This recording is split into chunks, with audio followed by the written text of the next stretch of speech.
Yeah, I don't look good.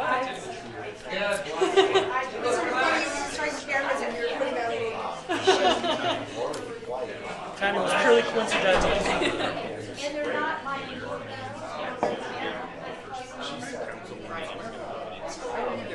All right.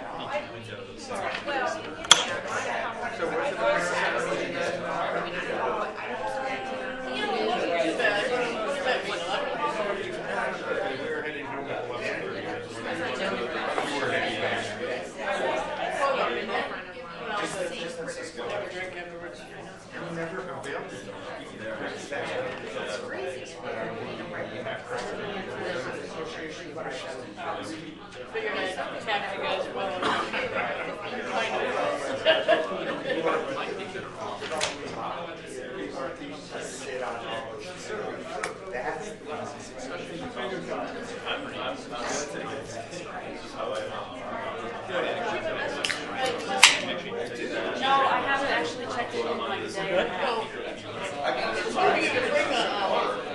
Roger, Russ, we're ready to I start. can get it for you. I mean, I need to sign You do? It's just a matter of me. Call meeting to order. Make sure you can make sense of it. Susan, would you please take the roll? With delight. The Wednesday, March 3rd, 2010, meeting of the Ann Arbor Downtown Development Authority. Roll call. Gary Boren. Here. Newton Clark. Russ Collins. Here. Lee Gunn. Here. Jennifer Hall. Here. Roger Hewitt. Here. John Heapja. John Lundstein. Here. John Moa. Here. Keith Orr. Here. Sandy Smith. Here. John Split. Here. We have a quorum. Thank you.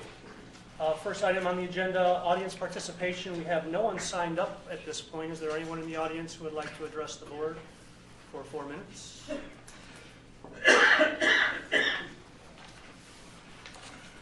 Hello, please remind us of who you are. Yes, my name is Brad Micus, and I'll be quick. It looks like an important meeting, but I just had a couple comments about the proposed budget that's coming up. And I just spent 5 minutes looking at the budget last year, the budget this year, and I just found a couple of interesting numbers. Usually I have a PowerPoint, so I have to use my notes here. But the estimated losses over the last 2 years looks like it's $11.5 million. $6 million this year or next year, $5 million last year, and so the estimated fund balance, it looks like it's going from $14 million to $3 million. On the revenue side, it looks like the TIF is going to increase by 7%. I don't know if that's realistic. The parking total is going up by $1 million or 8%. The grand total for parking is $16 million. Going forward, the proposed budget is $16 million. But I looked at the last 12 months, and the last 12 months of parking is only $14 million. Excuse me, only $14 million. So it looks like there's a disconnect. On the expense side, the payments to the city is down $2 million or 71%, but there's an item for contingencies up $2 million. I'm sure that there'll be discussion about that. The last couple things, there's a TIF repair on holiday lights. It's down $100,000 or 40%. It's expected to eliminate the area association, $75,000. Alternative transportation down 8%. Fringe benefits up 30%. And so, like I said, it was just a quick glance at the numbers, but it seems like it's a tight budget. And because if things don't turn out exactly right, the fund balance could go lower than $3 million. I would suggest that over the next 12, 16, 18 months, that people should take a little closer attention as to the actuals versus budget. I mean, it's a budget, so it's not 100% accurate, but you should probably take a close look at it. Thanks. Thank you. Sure. He raises a number of points, and I would like to address those comprehensively when I present the budget revision and the budget for next year. Is there anyone else who would like to address the board at this time? All right, next, reports from city boards and commissions. Ray Detter, Downtown Area Citizens Advisory Council. At last night's meeting, we were very pleased to have City Council and DDA member Sandy Smith participating in all of the discussions of the Citizens Advisory Council involving downtown and downtown-related issues. Among others, some of the things that we included in our discussion were support for new and specific actions to improve maintenance, operations, and safety at Courthouse Square. I won't go into those at this particular point, and also, of course, encouragement of the DDA's transportation demand management efforts, which we're strongly in support of. And our members plan to attend, we are due to attend as well, a meeting at Zingerman's next Monday, March 8th, from 5 o'clock p.m. to 6:30 p.m. to discuss future expansion plans for that business. Last night we had a very heated discussion of all the issues involved with Zingerman's desire to expand its operations to include the location on Kingsley Street, where a burnt-out residence is currently located in the Old Fourth Ward Historic District. And we all agree, certainly, and we all agree here, I'm sure, too, that Zingerman's is an essential part of the downtown business environment and one that's very much respected. But last night we discussed the possibilities of its expansion in relationship to the downtown plan, the central area plan, the historic district. We discussed the need to make decisions that did not ultimately lead to a precedent that would undermine our commitment to any of the principles and policies supported by those plans. And members agreed, and we will continue to agree, to support a resolution that reads, the Downtown Citizens Advisory Council strongly supports the ability of Zingerman's to remain in its neighborhood and expand while respecting the central area plan, the historic district, and the downtown plan. We also last night reaffirmed our opposition to a large park on top of Fifth Avenue parking structure. And we do support, and I'm repeating myself here, I know, but I'm going to keep repeating that. We also support taking the next 2 years until the parking structure is completed to do some serious area planning that fully considers the needs and future of the district library, the Lake Transit Center, the former YMCA site, and Liberty Plaza. We might also include, of course, Polly's site, parking lot on Main Street. And we believe, as long as we're involved in this area planning and trying to encourage it, that we should also think about the area of 415 West Washington, that location where there's a suggestion really at this point, and the committee actually working on turning that into an arts center and a greenway lake, along with the Arts Alliance and also the Greenway Conservancy. And of course, we as a group continue to support, as a part of any development in the downtown, a commitment to downtown residents, which we feel basically is going to be a very supportive thing over the course of time, and the whole A2D2 process was committed to that. And in relationship to the A2D2 process, I want to go into just a little bit detail, something that I mentioned last time but didn't have time enough to cover, and that is that the mayor had appointed, with the council unanimously supporting him, the appointment of a Blue Ribbon Task Force of citizens with design expertise to move the A2D2 design guidelines commitment to its final form by this coming December.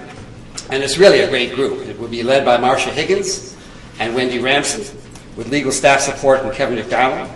Its membership is made up of experts in the field who know something about planning and design.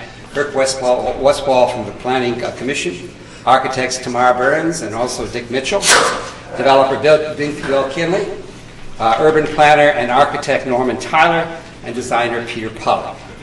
And we look forward to the first meeting of that group, which should happen soon. And we believe that the required public involvement, which is a part of the nature of that task force operations, there'll be public involvement all the way, will bring us to a point where we will eventually have a board, a design review board that works, and also a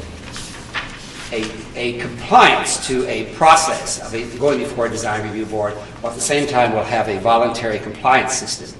And we hope in the process that it really leads to a situation in which we're all educated a lot more about the nature of design from experts and experts sitting on a board. Thank you. Thank you, Ray. Next on the agenda is status of task force efforts with DDA membership. First, committee to discuss a mutually beneficial financial agreement with City Council. I guess I'll be report. There have been a number of informal discussions between DDA members and City Council members. I think the discussions have been not only cordial, but very productive and very optimistic. We are continuing those discussions over a fairly broad range of issues, and I think we are reasonably optimistic that we'll have some structure. Hi, sorry. Newcomb, you are now joining us at the board meeting. Wonderful. Oh, hi Newcomb. Newcomb Clark. Hello, everyone. I knew go. I knew go. I'm sorry, Roger, continue. Okay. Just to summarize that things are progressing well on these informal discussions, and I think we'll probably have something more concrete in a month or so. Thank you very much. Newcomb, we are at status of task force efforts with DDA membership. The next, the library RFP advisory committee. We did meet again last month. We received some questions for the two remaining proposals from staff. At this point, and I don't know if Susan, you do not know, the city administrator is still considering consultants, has not yet hired a consultant, and our next step will be for the consultant to be hired, and they will go over all of the work the committee's done up to this point, and we will go forward from there. Anybody have any questions? Sandy? On the timing of the original RFP, it was designed to be able to make changes to the structural components of the parking structure should somebody need to do that on top. And I presume that we are missing that deadline. So a little bit of the pressure of the timing, I would imagine, is off. Is that a fair statement? I can speak to that. As I remember the RFP process, it was slated that council would be selecting their developer choice this meeting in March, so we've obviously missed that. On that point, yes, I think there is a concern. I think much of the design is pretty much frozen at this point. We know what the structure is going to look like. But on the positive side, the two proposer teams that are still left at the table each have members of the design committee that's a part of the parking structure. One portion has, for instance, the engineers, the other developer has the architects. So there's a great awareness of the parking structure and what it looks like and how it will then figure into their own building. So yes, at this point the deck is pretty much on its way the way it's been designed. The good news, though, is the designers on the developer side can accommodate much more easily given their familiarity with the structure. But it does afford a little bit of breathing space. I mean, the rush to make some decision is past. And now a decision can be made over time, over the next 2 years, in theory. Absolutely. Okay. Jennifer. Just a follow-up question to that, and I can't recall where I read it, but there was some comment that somebody in the community made about some of the proposals that weren't selected related to the cost savings that might happen with the deck if there was not a building on top of the structure. So you're saying, if I'm understanding, that changes could be made structurally, like small changes could be made, but that the structural elements that were put in place to hold a building could not be removed. Is that? Yes, in answer to that question, one of the proposal teams had suggested that we could strip out of the deck those parts of the deck that were intended to bear the weight of the building on top. The challenge with that, and we have John Mowat, who's an architect, and others of you who've done projects, the building has from its inception been designed to bear the weight of something on top. One cannot just simply say, I'm going to take out that column and now we're all done. In fact, the whole building was designed a certain way. So we would have to go back to scratch, and it really isn't a savings because one would now need to re-engineer a completely different building. So rather than a savings, it's a new expense. So the structural changes that you're discussing relate to small structural changes that would accommodate different building plans, but nothing major. Yes, nothing major. As an example, adding a footing where one might need some extra support is a small change. Okay. The time to change the location, for instance, of the central stairwell has long passed. We really can't now begin to redesign around where that central elevator core will be. But adding pieces of support, for instance, in other areas on that site, that's certainly, that's what we meant by small things. Susan, Yes, Nuka? if this is coming up with the new proposals on the table, or something like when you're talking about anything that may affect our timing or our budget, can you kind of maybe suggest a protocol on how they present those bullet points we want on the week? You have to kind of check on feasibility and cost, and everyone has those numbers very transparent for conversations to get too far down the line between people that aren't directly affected by the changes. Susan, Let me see if I can would reframe you the try to question. paraphrase Nuka, this? if I've not captured it correctly, please correct me. I believe that the question was, can we, from the DDA side, if someone wants to suggest changes, there's a new cost, and as a DDA, frankly, is there an expectation that the DDA would bear the cost for those things? And I think I'm summarizing the point that you're making. The piece of the puzzle is there is nothing in place yet on any one side as to who would bear that cost. This is purely theoretical if a footing needed to be placed, as an example, or if someone suggested a redesign. Those are theoretical questions where I don't believe the DDA or the city or the development, the two developers, have in any way suggested that they would bear that cost. This is purely a question, what if? And to that, there is no answer. Certainly no one has volunteered that they would bear that cost.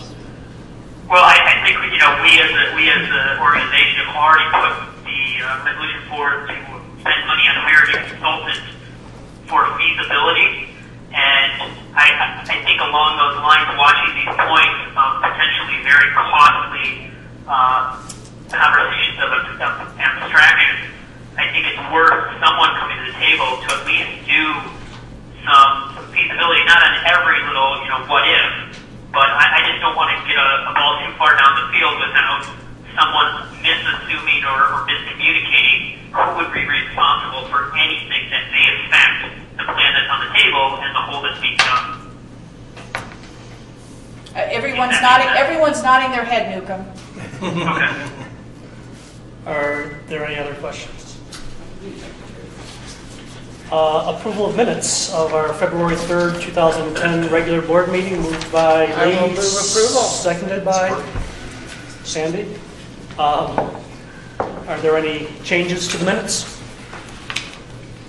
I'd just like to point out the packet that was sent out didn't have the vote on the management fee, but it's been added to this copy, so it's correct. Any other corrections? All those in favor of approving the minutes, say aye. Aye. Opposed? Aye.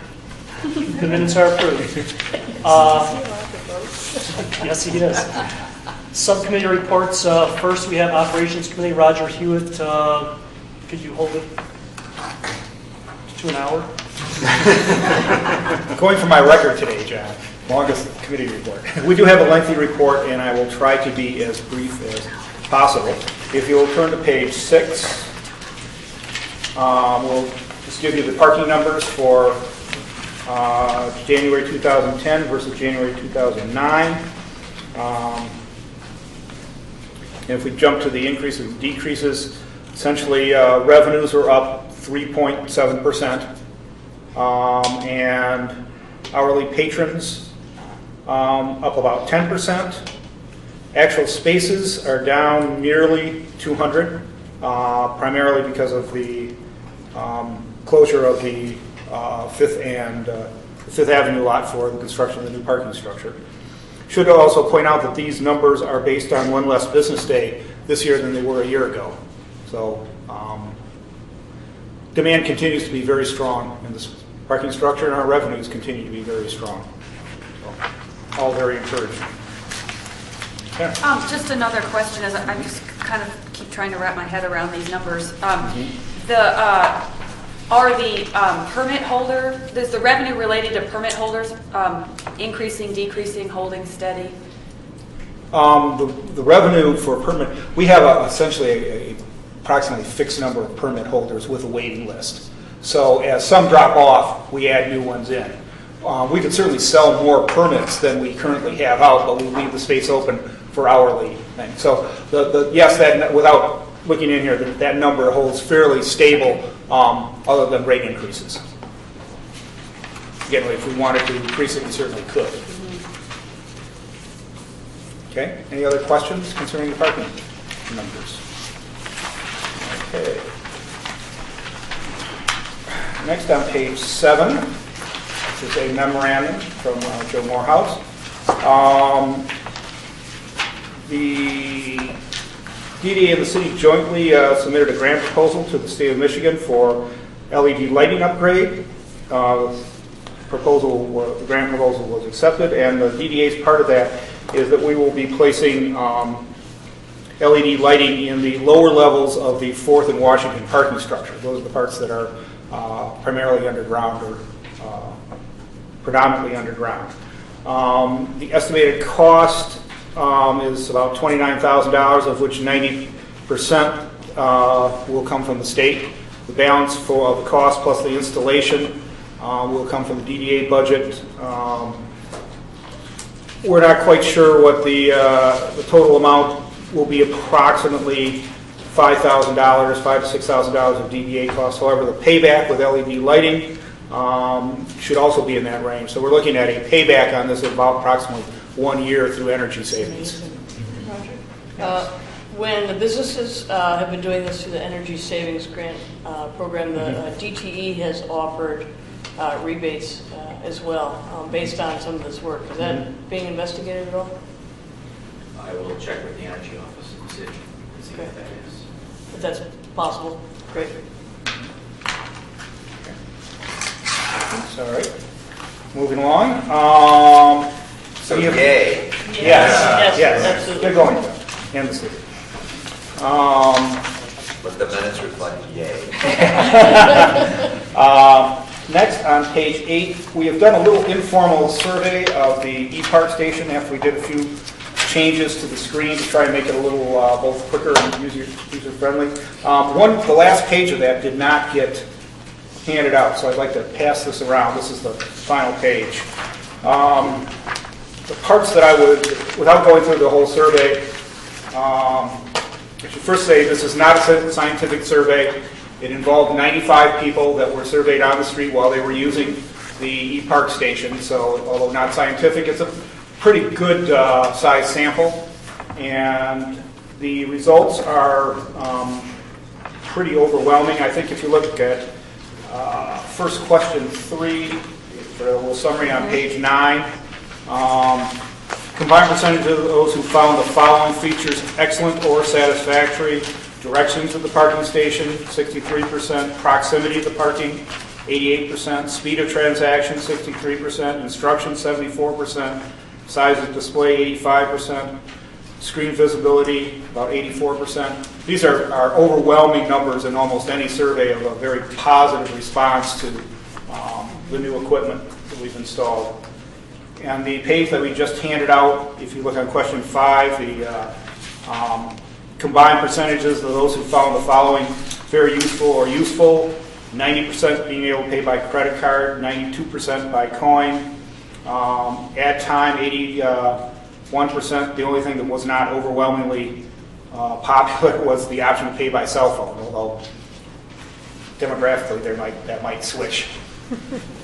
Yeah, about 60%. Didn't know they could do it. Could I Sure. just make a comment related, because I spotted that as well, and I know we had some marketing work that was done when it first rolled out on a Facebook page and people on the street, and given the high percentage of people who don't know they could do that, and it seems like a really convenient thing to offer, we may want to think about doing some more advertising about that option, or maybe there's an impediment to people I understanding. know we are doing some new graphics on the machines themselves as well as on the screen. We can certainly look into that. Mm-hmm.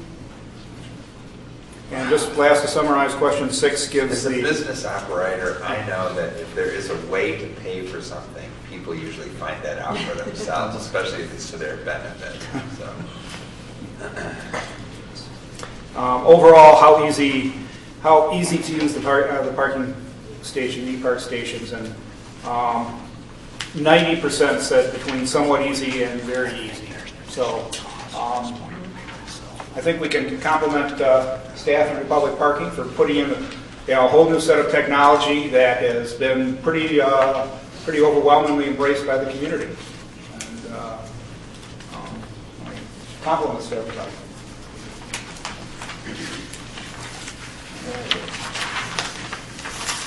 Moving on. We have a resolution to amend the DDA fiscal year 2009 to 2010 budget. This was brought up at the last meeting. I first would like to move the resolution, which is, I believe, on page 10. I will support that. Supported by Lee. Okay. Discussion.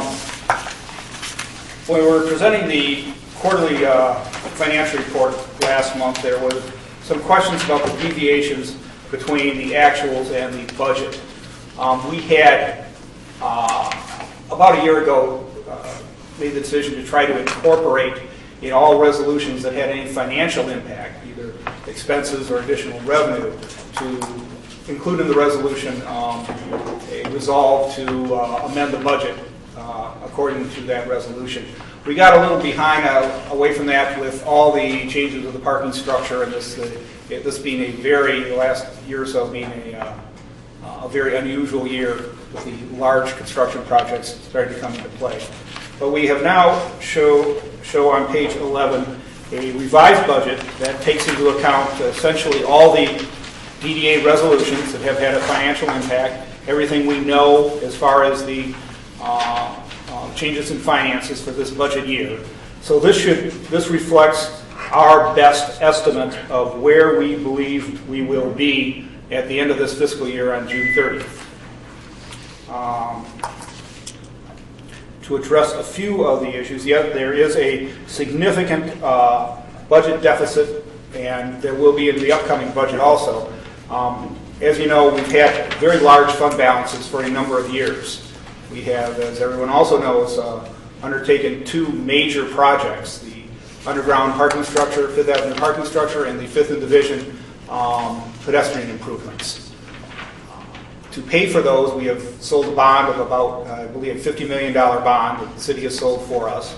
To finance that, we have to come up with 15% of the cost out of our own funds. So we are now running our fund balances down significantly. This has always been a part of the plan. We have discussed this numerous times, particularly last year when we started the budget. So what you are seeing in the adjustment for this budget year and also for next budget year is the reducing of our fund balances to make the down payments on our two large capital projects. And if you look at the capital expenditure, capital costs under TIF, which would be the pedestrian improvements, and under parking, which would be the parking structure, we come up with about $4 million of that $5.2 million. So it's a significant part of that, excuse me, the $5.4 million. A significant part of the shortfall is the result of capital expenses related to those two projects. As overall, our fund balances start out about $14 million and have ended up at about a little slightly under $9 million. That's at least our best estimate of where we will be based on all the financial commitments and revenues that we project through the balance of this year. Which is a very healthy fund balance. Okay. I will be glad, and with Joe's assistance, be glad to entertain any questions concerning the numbers. Now, the details of those numbers are on subsequent pages. So if you want, what exactly is in each of those larger numbers, those are all on the subsequent pages.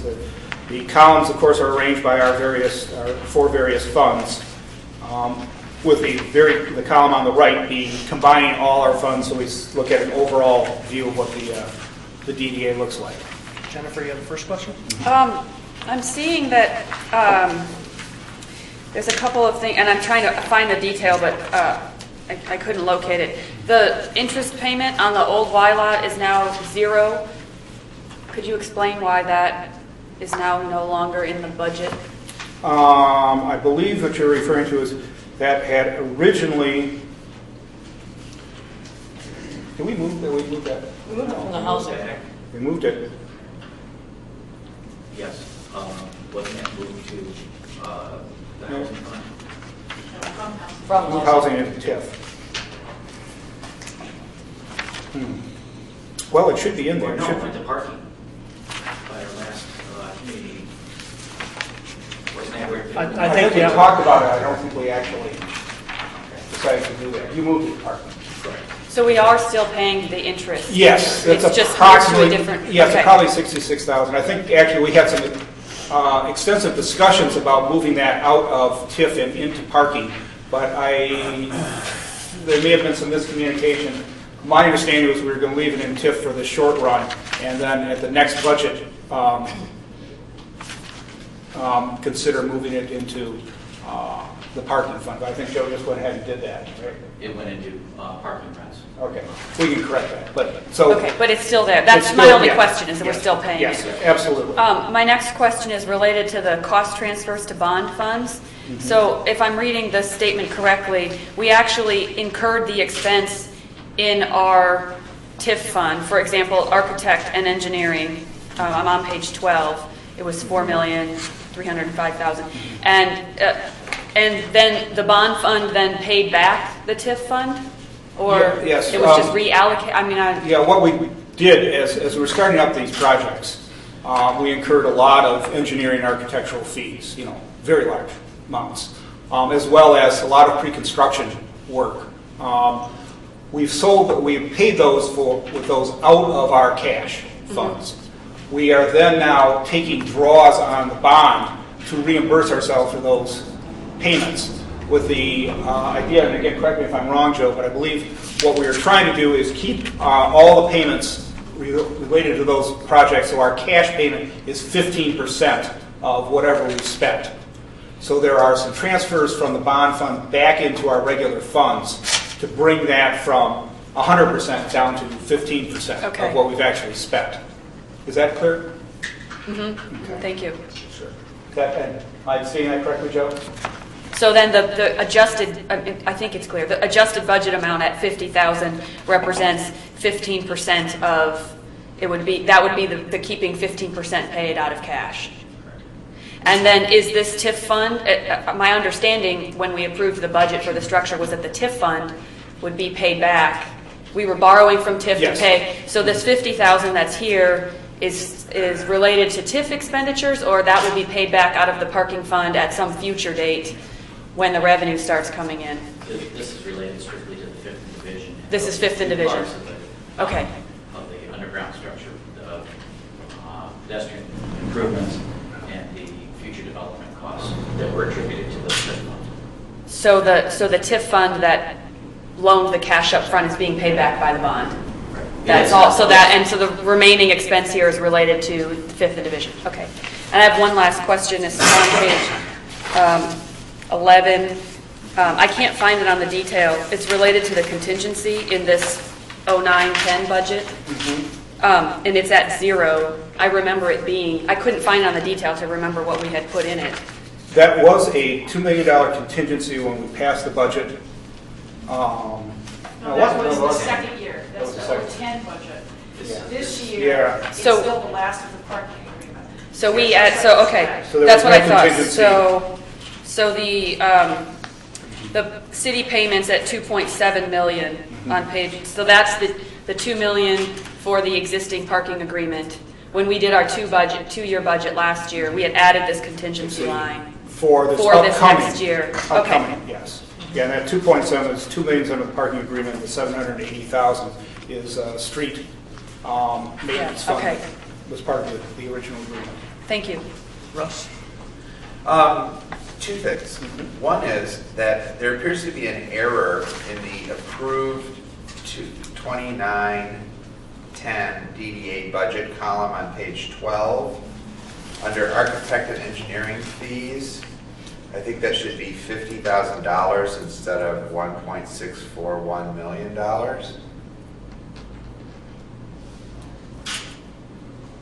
Is that correct? Okay.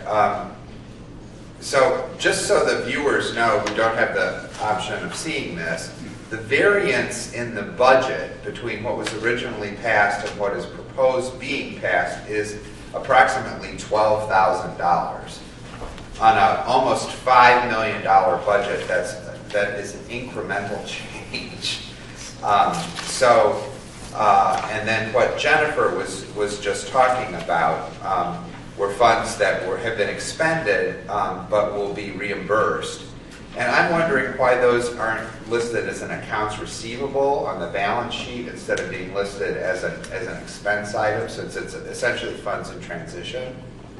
Because typically in government accounting, you go on a cash basis until the end of the year. Okay, so what the listeners need to, or the viewers need to know is that the financial manager for the DDA, Joe, just said that we have to record these as cash, which makes them very, very transparent. And then when they're reimbursed, which we expect to happen before the end of our fiscal year, which is in the middle of the calendar year, those funds will return to what they were budgeted to be, which was exactly the discussion that Jennifer was having just before. Yeah, unfortunately, most business operates on an accrual basis, but as a public entity, we really aren't allowed to do that. So, which increases transparency. Yes. Again, it's just that expense revenue statements are easier for most people to read than balance sheets are, which is probably why, for the sake of public transparency, that the things are recorded in that way. But it does, from a business person reading the sheet, it actually appears a little more confusing. But again, for the sake of transparency, that's a good thing. Yeah, we're looking at where the actual dollars are at any particular time, rather than when we expect to pay them. Okay. Any other questions? Any other discussion? John, I've got two things. Yes, Newcomb. The both were referenced on Jennifer, but given that the way that the Y model, the old Y model now being accounted for and treated, given the recent council amendment relating to revenue, I think it is appropriate that sooner rather than later, including in this budget, we do move our interest payments into that. So we have a very clear picture of the cost that line curve. I think it's a more appropriate way to look at that, even though it's a single month money. And I want to continue my reservations about our ongoing contingency by setting it at some number without having enough details about the process to get to that number, namely being, are we going to devise something that is in everyone's best interest, or are we going to devise something that we can make look like $2 million a year? And so I have a reservation there of leaving that contingency at that specific number, even though it's money that hasn't been spent or raised yet. I'd much rather see us keep it in a fund or spread it out, and not have a target number that we're all shooting forward to before we have specifics of exactly where we're going and what it's going to cost. It could be a lot more, it could be a lot less.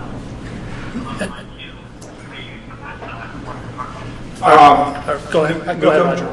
On the Y lot payments, I think as long as they are shown separately, which they are not in this revised budget, I don't have a particular concern whether they are in the parking fund or whether they are in the TIF fund. But they certainly should be broken out as a separate line item.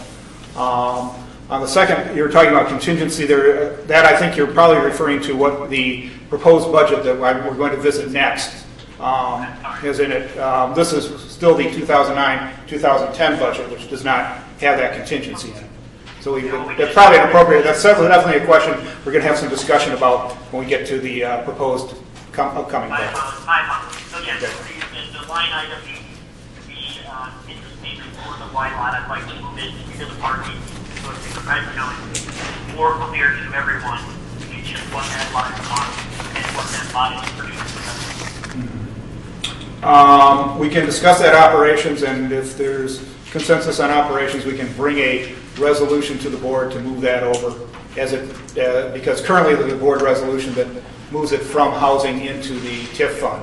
So we need a board resolution moving it from the TIF fund into the parking fund.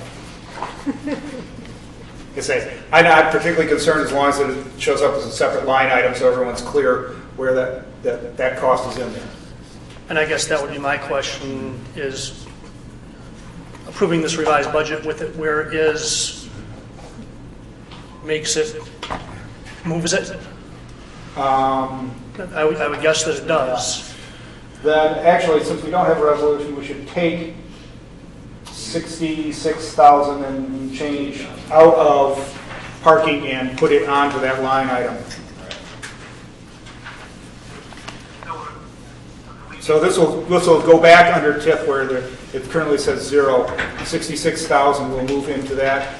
And I don't know exactly here, but approximately 66,000. And will come out of, what are the direct parking expenses?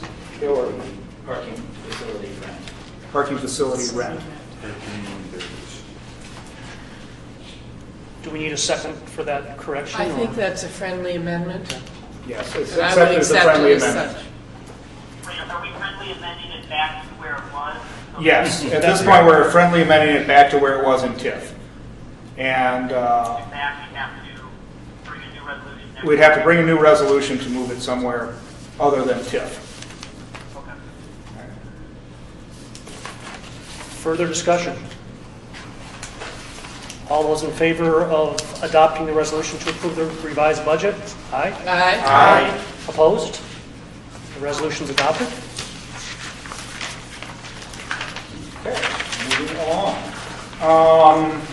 For the really fun part, resolution to approve the DDA fiscal year budget 2010, 2011, page 16. I would like to move that budget for the Ops Committee. Is there a second? Supported by Lee. Discussion? All right. This is the budget that the staff proposed. We went over it in detail at the Ops Committee. A little overview, as I said on the previous year's budget, we are now paying down our fund balances and using up our fund balances to make down payments on the two major construction projects we're now doing. And this will, so the major pay downs are in this current fiscal year and this upcoming budget that we are now looking at. Again, if you look at capital costs on the two major projects, TIF is just over $2 million, and the parking is about $2.8 million for about $4.8 million, out of a total budget deficit of about 5.6. So most of the deficit in this is the result of those construction. 5.7. 5.7. 5.66.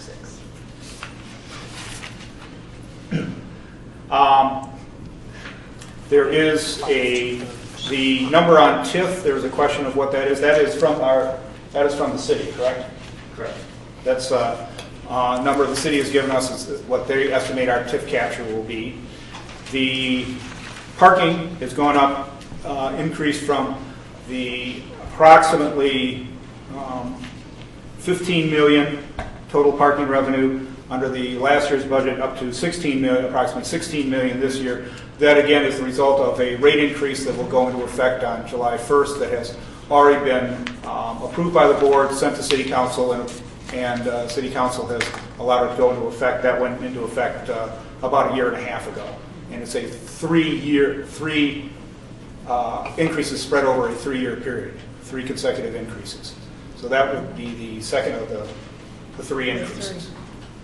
I believe that correct on that. So the additional $1 million in parking revenue is the result of already approved rate increases. And again, approved so that we would have sufficient funds to undertake these 2 major projects. What this budget reflects is the fact that we are using up a large majority of our fund reserve for these projects.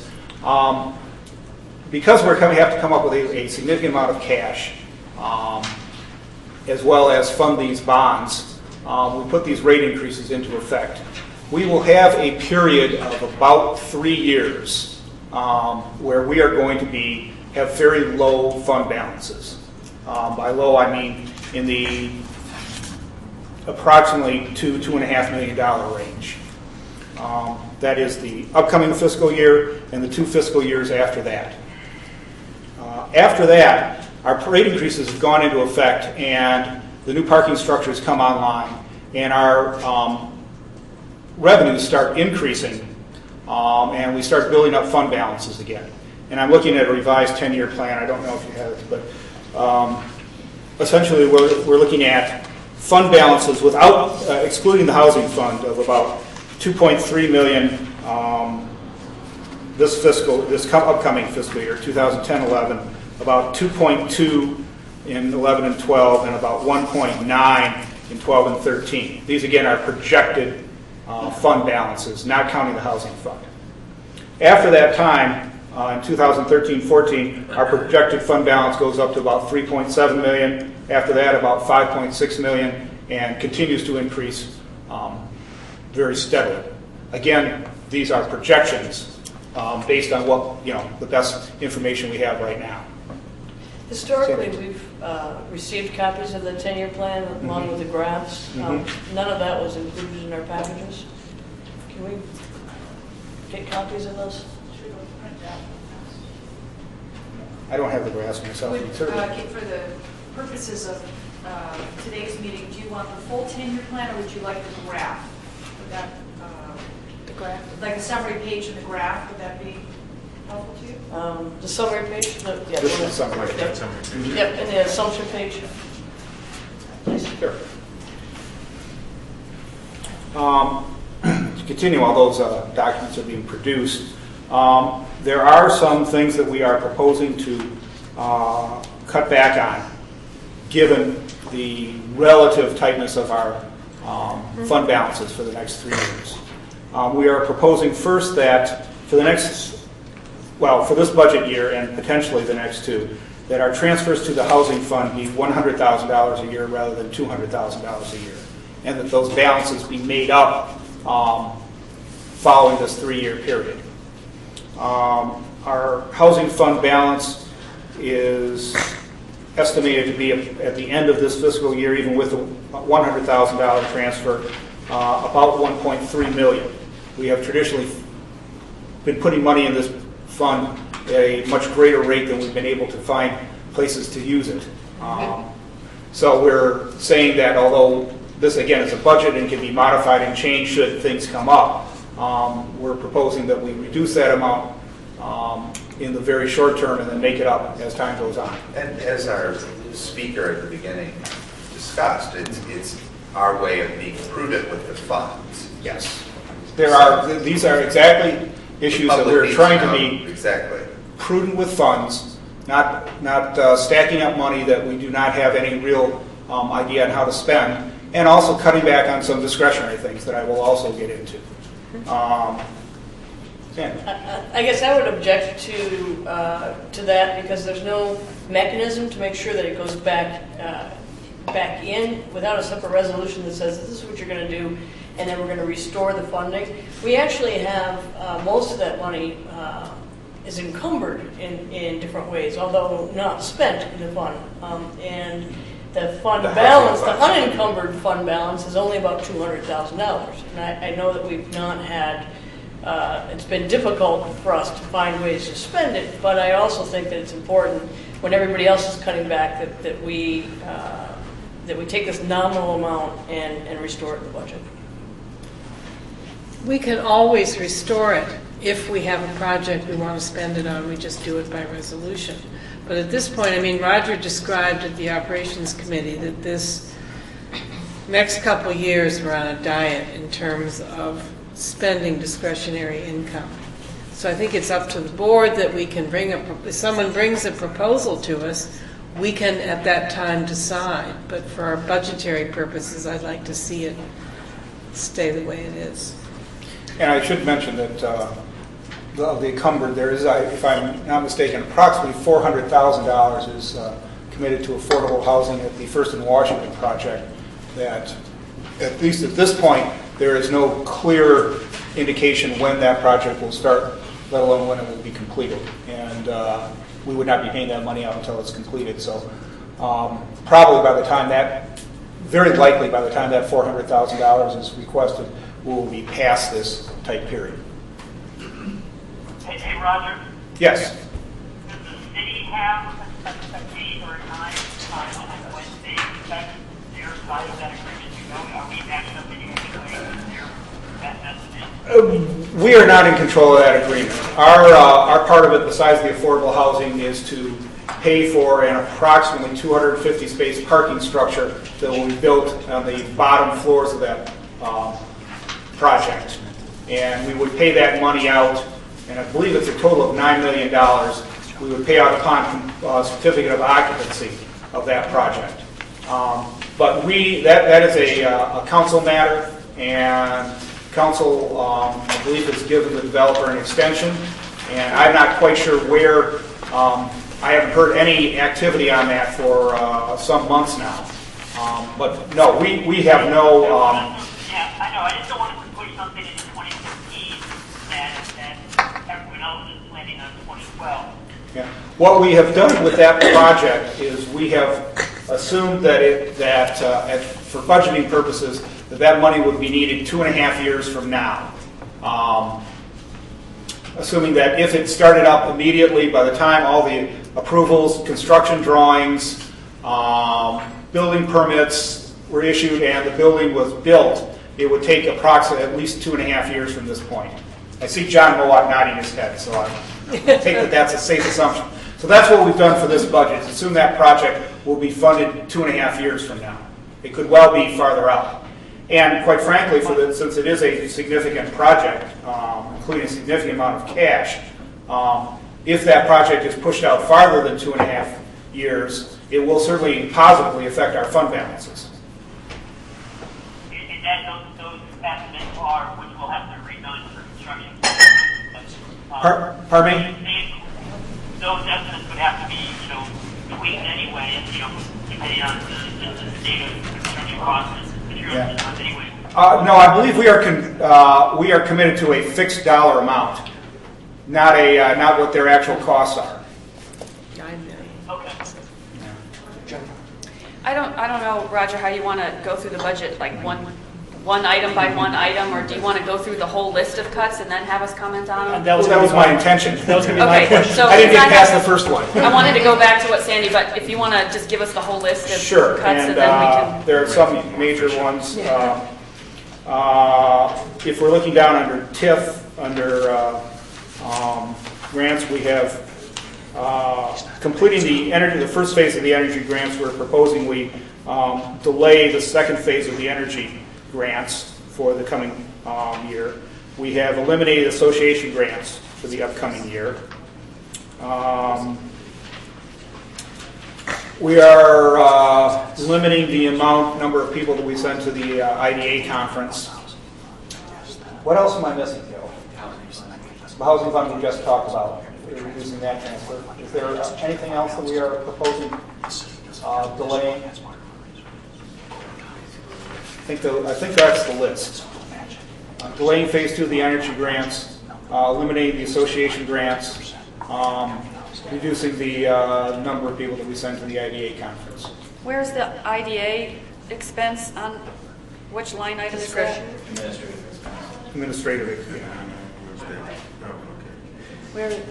Right here, the 150, 150. And what's the reduction there? Is the idea less here or just less amongst DDA people?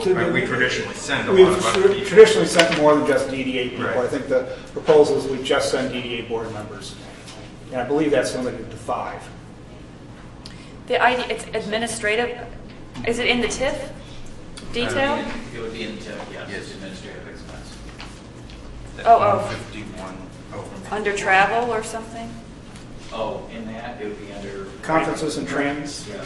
Oh, I see.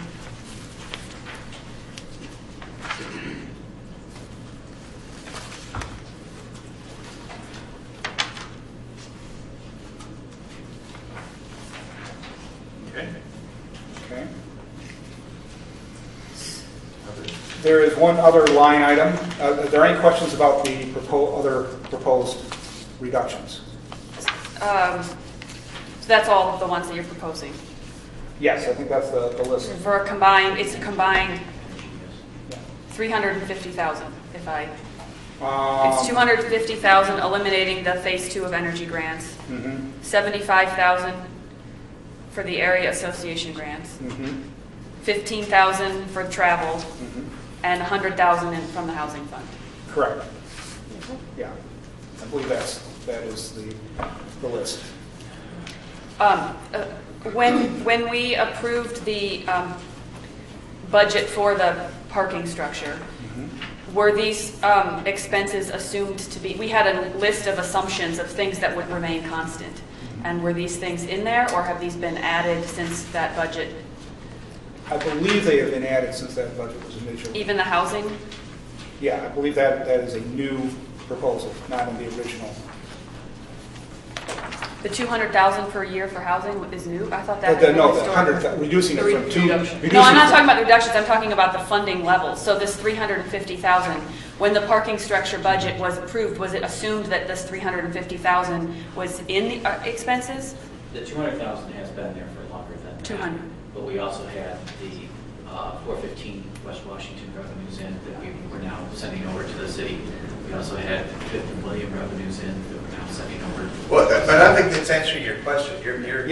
Your question was, if I remember correctly, the energy grants probably were not in there when we first talked about the parking structure, because it was quite a while ago that we talked about that, and the energy grants were added a couple of years ago. And I'm imagining the administrative fees for going to the IDA were in there. So the housing cut and the IDA cut were most certainly in a budget that would be projected into the future. The energy grants may or may not be in there. I don't remember the timing on those. I don't remember the timing on those either. I guess my point being is that we had a lot of assumptions about things that would remain the same and promises that were made about things that wouldn't change given the expenses related to the construction of the parking deck. And now we're being presented with a budget, albeit small amount of cuts, 350,000 compared to the big budget, but now we're being presented with, well, we need to do some cost savings. So I'm trying to understand why we had the promise that nothing would change, and now we're having to face cuts. So I heard from Joe, we're directing revenue from two different lots to the city. That was unexpected shift in our revenue. And what else is accountable for this $350,000 worth of cuts that we need to make in the budget? Primarily those two. Those two. Moving the 415 West Washington revenues and moving the 5th and William revenues from our parking. It's about 350 we're taking to the city then? Approximately. I just want to understand why, so we've got it on the table and we made this promise the structure wouldn't affect the ongoing business of the DDA. That's, so that's fine. If that's true, then that's great news for the structure. It's bad news that we've had funds taken away from us by the city. Actually, I think at their request. I don't think this was, we confirmed it after they asked for it. And now we're having to make cuts to some valuable projects that benefit other entities like housing and energy grants to businesses in town. The association and the IDA conference, those things could be negotiable for me. The other two things are pretty big, and I'd like for everybody, including our board and the public, to understand why we're being forced to make these cuts. Yeah, our projected revenues are going to be a little smaller based on transfers of, That's yeah. very helpful. That and, there are always some variance from budget when you're looking off, a year and a half ahead. But if you balance those two off, the variation is pretty small. Thanks. Sandy? I'd like to just comment about the energy grants as well. So both the housing and the energy grants give me pause, because I don't think that 350 is. I don't see that it's really making that much of a difference. But I think that these dollars are important, and I can see the fact that we can move the housing. I can understand that if we have a project that comes up and we're going to move the housing, that's fine. The energy grant is a wildly successful program in my mind. And the phase 2, we only paid $58,000 last year, giving some of my report from the Partnerships Committee. But 15 buildings installed $138,000 worth of improvements, of which the DDA only paid $58,000, and they're going to save almost $25,000 a year in energy costs. And this is something that is direct dollars stimulating private investment in the downtown, which is so pure to our mission that I am reluctant to allow this small amount to disappear. So I would very much be in favor of restoring $100,000 for the second phase of the energy grants. And I'll make a motion to that effect. I'll second. Seconded by Keith. Discussion of Sandy's amendment. Should point out that there still is a $100,000 in for the first phase in this budget. 2 entirely different programs, parts of the program. I'm sorry, Newcomb, go ahead. I would also be in favor of leaving that money in.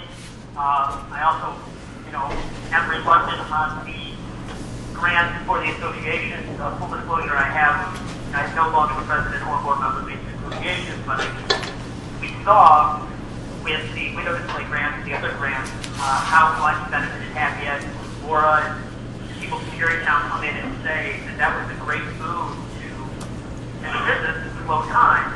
And having money available where they have to come in and kind of justify it over just here's the pot of cash and spend it administratively. All of these programs are important. Jennifer has pointed out, where the money has gone and why these cuts are necessary. There's a $2 million contingency sitting right there, and I think it's relevant relative to my previous comments about picking a number before we know what we're doing. And even a little bit more clear, we're saying $100,000 county quarters. We could give those to the city. We could get a city of quarters and save ourselves $100,000.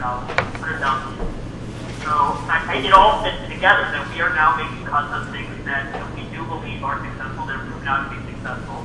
And we're doing it in a bit of a vacuum of the unknown because we have this agreement that ended without the absence of the agreement in place, and we're just picking a number and it's totally affecting our budget on all these other programs. So I see it all fitting together. Is that with this proposed budget and the who knows of what will come, we are already wringing our hands about things that we don't know are going to become reality. Or what that reality could be. It could be a lot worse or it could be a lot better.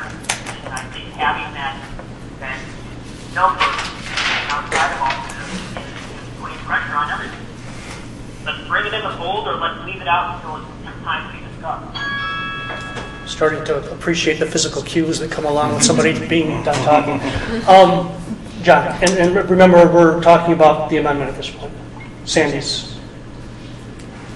Related to that, for fear of starting to pick apart the budget and the work that's been done by the Operations Committee, it would help me to understand a little better really what we're trying to accomplish, because are we really, when the Operations Committee was looking at this, were we really looking at just offsetting those costs, the money that is now going to the city, and looking at having those, not that $350,000 sort of balance out nominally, or it would maybe be helpful to look at the overall goals of, or is it a certain number that we're looking to have in our I think we were just looking at where are things that are not critical to moving forward.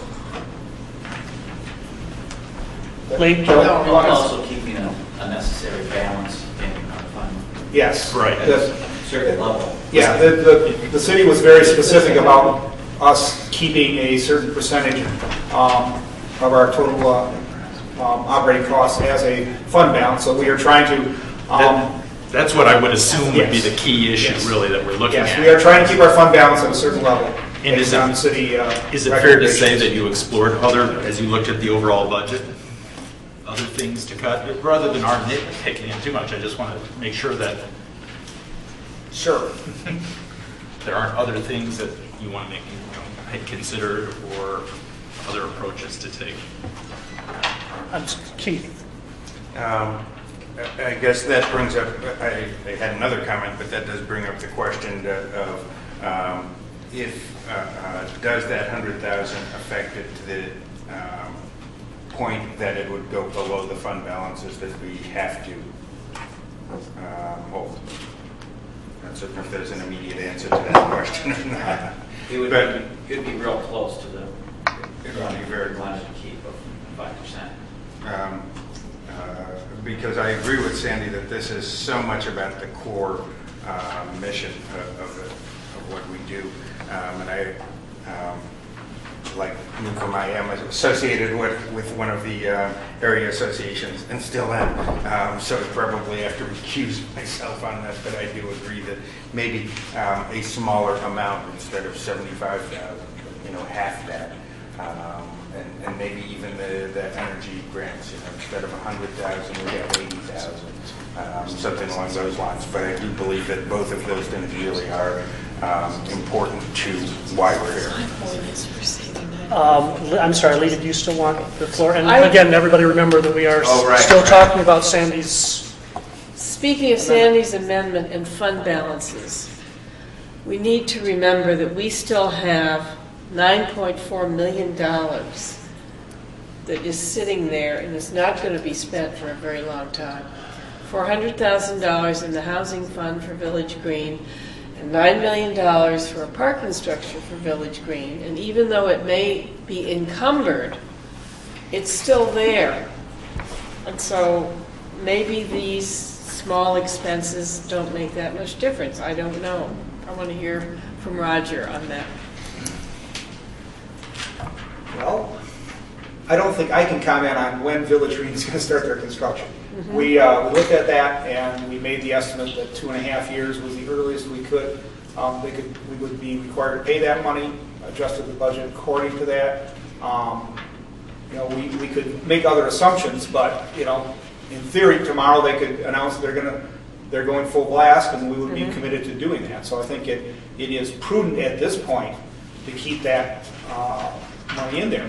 Now, I'm thinking off the top of my head here, but certainly when we get to the middle of this fiscal year, let's say at the end of December, end of this calendar year, we could look at revising the budget and moving that back another six or 8 months and seeing how that would affect the budget.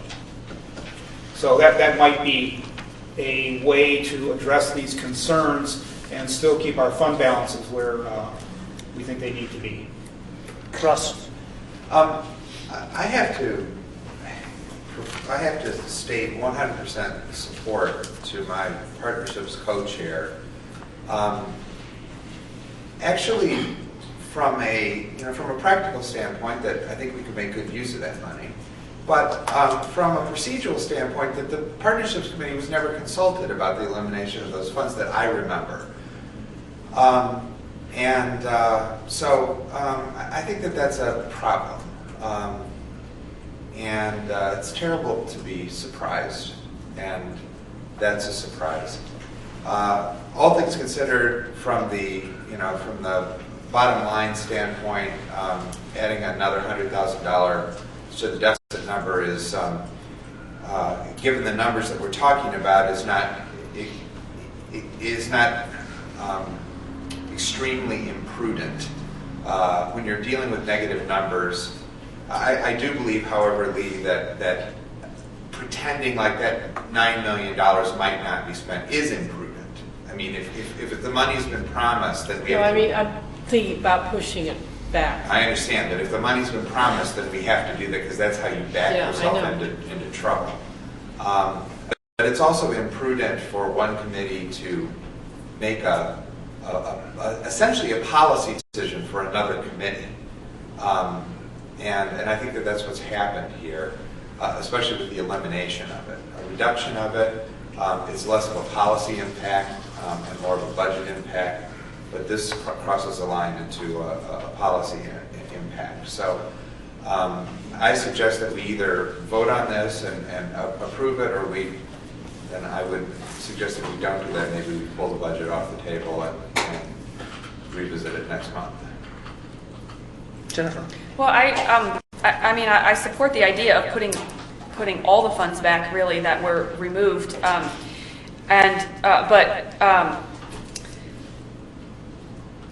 My point being that I guess I'm not going to stand in the way of us putting the $100,000 back, but I would really like us to consider putting the full amount back. I think Russ makes a great point. 3 out of the 4, I believe 3 out of the 4 items that are proposed to be cut came from partnership efforts in the past. There has been much discussion in the partnerships over years about the downtown organization funds. So the elimination of those, as the chairman of that committee, doesn't bother me at all. It doesn't bother me at all from a policy standpoint. So I don't want to be looped into that. That's fine. I mean, we have the proposal on the table to put $100,000 back in phase 2 for the energy grants.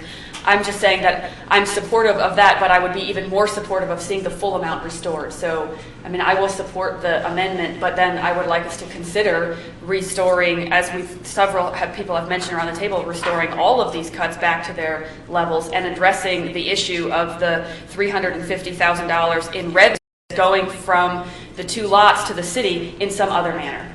But in the interest of getting us maybe to a broader discussion, I'm just saying let's move on from this proposed amendment.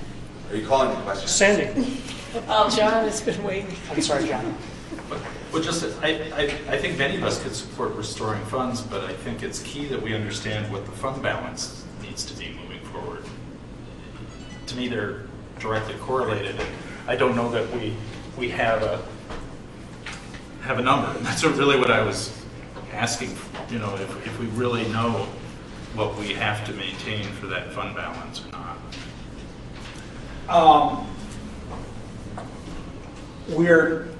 The city would like us to keep approximately a minimum of 15%, I believe, of our revenues as a fund balance. If I'm stating that correctly? Regularly recurring expenses to fund balance. Okay. Ratio.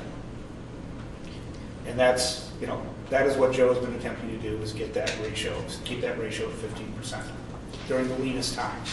So is that 3 million, or so you're saying 3 million? I just am looking for a number, quite honestly, just to relate it to whether 100,000 or 350,000. 5% is what. Okay. Everybody have those 10-year plans? Yeah. What are we looking at? The very- 10-year plan? Yeah. Okay. The very bottom line. And just so folks understand, what I'm looking for is to come out with a number so that we can understand if there's some tweaking to be done, to put it in perspective for this particular $100,000, whether that's the right number, balancing other needs. Sandy? I feel comfortable with the $100,000 in that we weren't able necessarily to spend any more than that for the energy grant for phase 2. I mean, so far we spent $58,000. So I'm okay with the $100,000 if we have to cap it off, and maybe somebody can apply on a subsequent year, or maybe we have to limit what it is that we contribute to. But Dave's been very good about working with people and helping them to prioritize what's the best investments to get the payback. So I'm okay with it being $100,000. I do have to echo Russ's statements in that I think that if this were the direction that it was going, that it might be a good idea for the Ops Committee to have communicated to the Partnerships Committee, knowing that there were a number of very specific programs that were slated for elimination. So I do have to echo those comments. So I'm ready to go forward. And Jennifer, if you feel strongly about it, I would hope that you raise this as a subsequent amendment to the budget. I just want to mention that I think that at the time that we were discussing eliminating the energy grants, the discussion was more towards whether or not that money was actually going to be able to be spent in the period of time that we were looking at, because we were already falling behind the curve in terms of spending money on actual improvements. And so I think the feeling was that it wasn't actually going to affect what happened on the ground in a significant way. We may not be right about that. I don't know. Again, I think that Dave would be the, probably the person to tell us that. Russ. That would have been an incorrect assessment, because if you just look at what the expenditures are this year, there's $179,000 in energy grants that were given, 121,000, which we were 21,000 over budget in the phase one, and then 58,000 in the phase two. So that's a lot closer to 200,000 than 100,000. So could you restate the motion? This is to Restore $100,000 to the energy grant phase two. phase two. Energy grant phase one is still there. present. This is the phase two program. May I call the question? You may. Is there a second? Do we need a second for calling the question?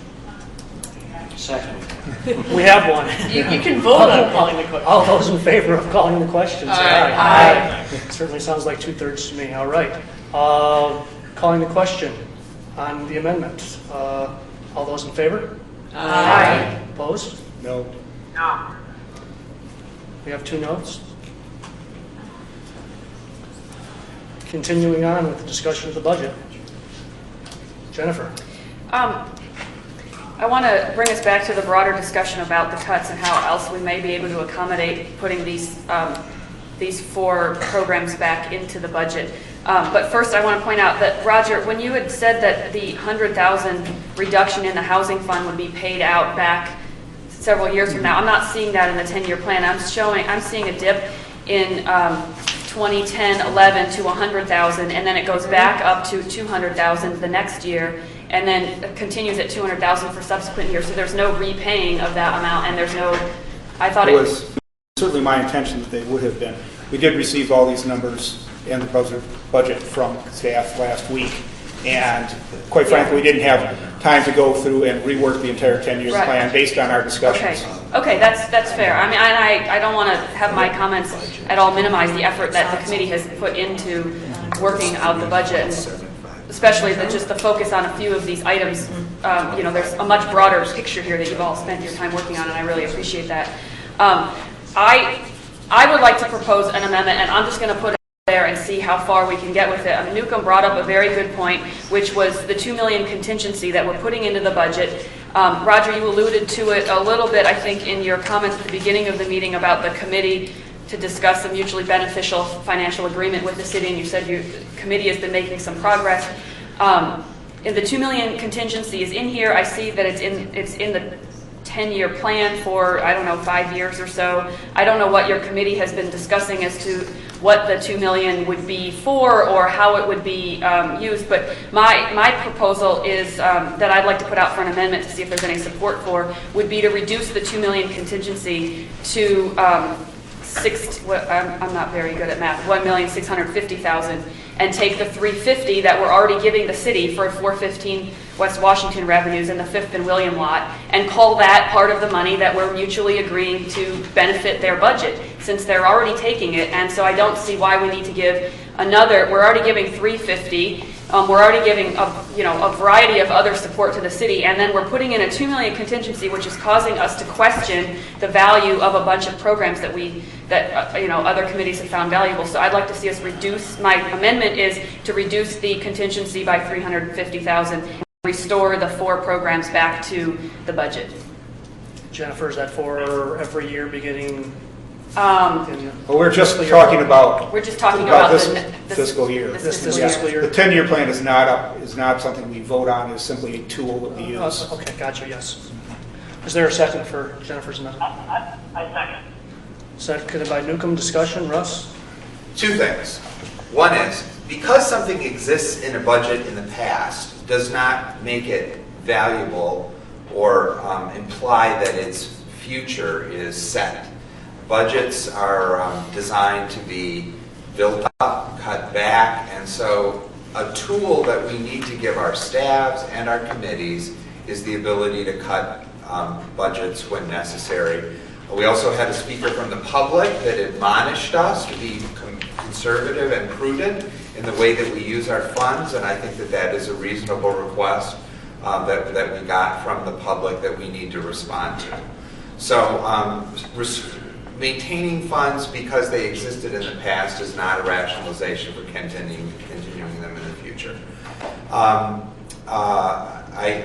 had policy concerns about the energy grants, and those were addressed in the last one. So I think that from a policy standpoint, we've addressed those issues. The other issues that were cut are relatively small trims in the budget.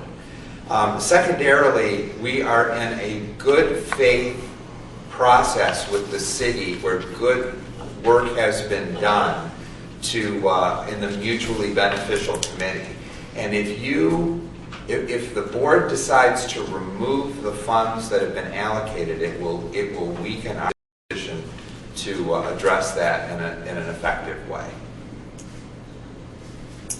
I would like to respond to that, Ron, because as you just mentioned, our budget is just a framework, and we're not removing anything. The only reason I support Jennifer's resolution is because that number to me is arbitrary until we understand what is actually going to happen.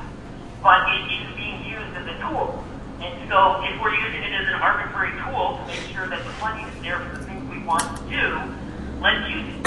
I have no issue with the city getting whatever money it deserves or is required to, whether it be $2 million or $10 million. But to have a arbitrary number based on nothing that a lot of work has been done, but nothing that's concrete enough to understand the implications for all other aspects of our operations, I think it needs to be off the table until it's on the table. And we're talking about symbolism, we're talking about politics, and if it's, it's ironic if I stand down on the beach here, but I'll draw the line in the sand right now and say, until we understand what that obligation is, what we're committed to or committing to, I find it very difficult to even look at this budget. And a $2 million number is meaningless to me at this point. And that is not in any way saying I'm against spending it. And so I'm in favor of, making sure that we get to move forward until we have some concrete decisions by the city and through the mutually beneficial committee. And then if we have to make those cuts to adjust it, then we have everything on the table to do it. But I'm not going to start being in favor of cutting programs just because we think it's going to be $2 million or we think we'll get something that's mutually beneficial. We don't know yet. And so what Jennifer's resolution says is we've got a contingency. It's just a budget. Anything can change. But we're moving forward with the information we know and making sure that our goals and our functions are not being affected in the process while this other ongoing discussion happens. Lee. Well, I would take Mr. Collins' word for it. I don't want to see your position on this committee weakened, so I would be not voting for this amendment.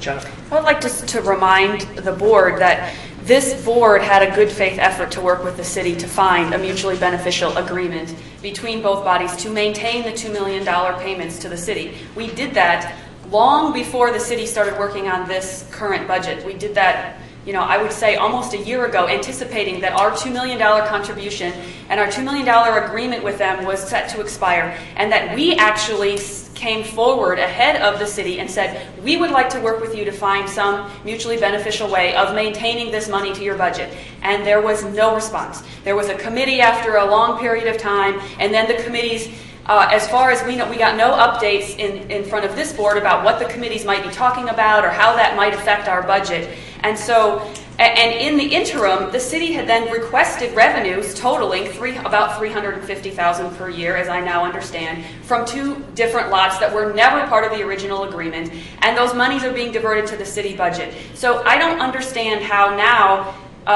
taking a little bit out of our contingency is not a good faith effort to work with the city. I would really find that hard to believe that they would take that to mean that we're not willing to work with them when we have said all along that and my position all along has been not that I don't want to have $2 million going to the city, but that it has to be mutually beneficial. And just to make that clear, it's not about taking it out of the budget, it's about finding something that benefits both parties. And so I just want to remind everyone that we had set out to be good partners with the city. And now we're in the point where there's a crisis And I feel like we're being forced to putting, now, if the 2 million is agreed upon, is in our contingency, now it's all of a sudden going to 2.3 million instead of 2 million. Well, I emphasize that this is a contingency. There have really been no financial discussions with council at this point. It's simply been areas that could be mutually beneficial. We have not attached any financial figures at this point.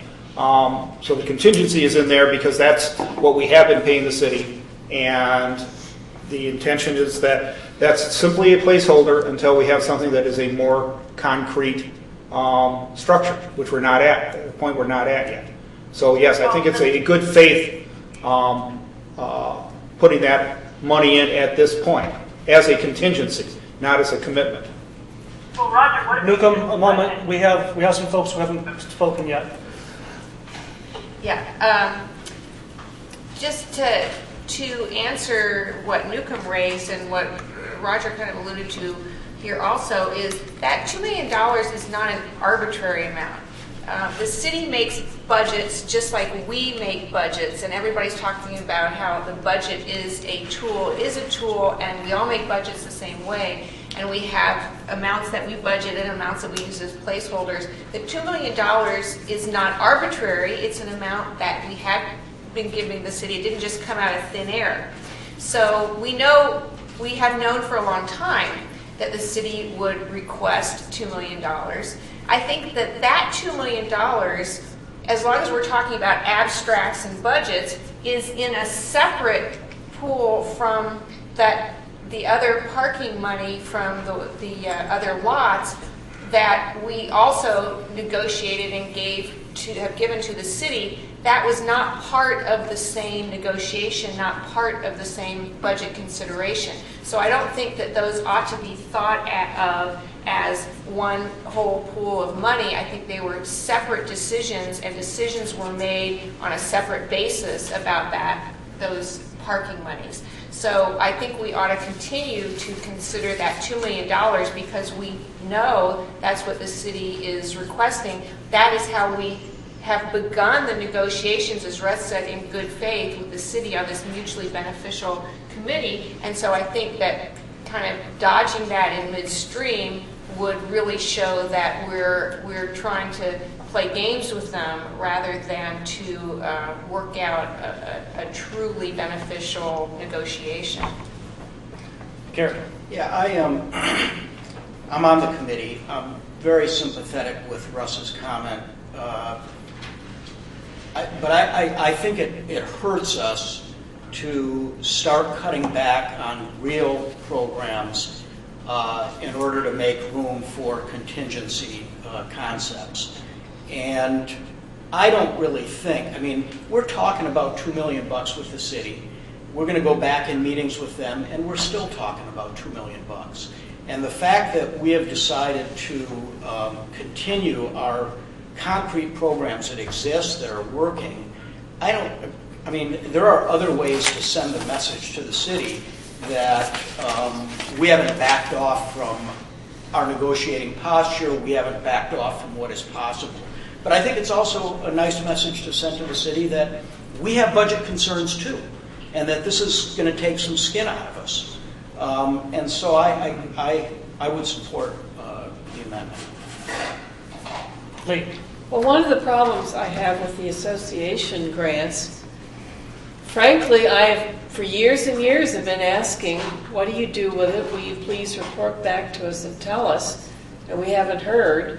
We also gave a lot of money to the Business Improvement Zone, and I haven't heard back anything about what they're doing. I'm not seeing results from what all the associations are doing. And it disappoints me, but frankly, I don't think that that's a program that I particularly support. I understand the energy grants a lot better because that's something we directly control, which is why I voted for that amendment. But this amendment just doesn't make any sense to me, at least. So, Newcomb, do you have something else? Yeah, on the one thing, Lee's right, that we haven't heard from everybody, but we have heard from Main Street Carry Town, and tying any of those type of grants to specific reporting and and follow-up is probably important for anything that we do that is that are under control. But I think, you know, I'm not necessarily in favor of just giving money to all the associations because they're all there. I think those programs should continue, and they should continue under strict guidelines and reporting like many of our grants are. I guess I got to go back to this idea is that I don't see it as a good faith knock against the city by keeping our budget whole and, you know, spread the $2 million and put a applicable percentage contingency on all of our main line items. And if it ends up being $2 million, if it ends up being $3 million or $1.5 million, you can suck it out of contingency. The money's still there, it's contingent, but we get to keep all of our programs whole. I mentioned this in committee. If you're going to the table with $2 million on both sides, then all you're really trying to do is figure out a way to justify $2 million. Instead of going to the table and saying, what do you really need and what do we really need?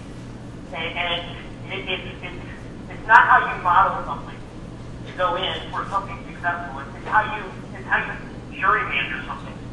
And so I can't be supportive of a budget that cuts out of one place when there's such a big unknown in the other places. So if it's just moving the numbers around and it's just putting contingencies, I say spread the contingencies over all of the major portions of the budget. And let's do our business as best we can. And let's hope that the committees do their work with good diligence and good faith. And I don't think we're abandoning that. I simply am not.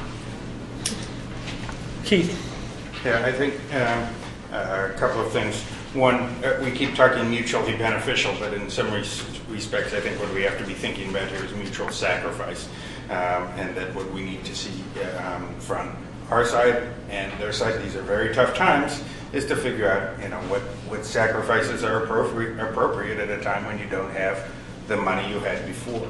And so, you know, perhaps in the budget, some of the answers might not be removing a program, but saying, okay, this program was $75,000, let's look at $40,000.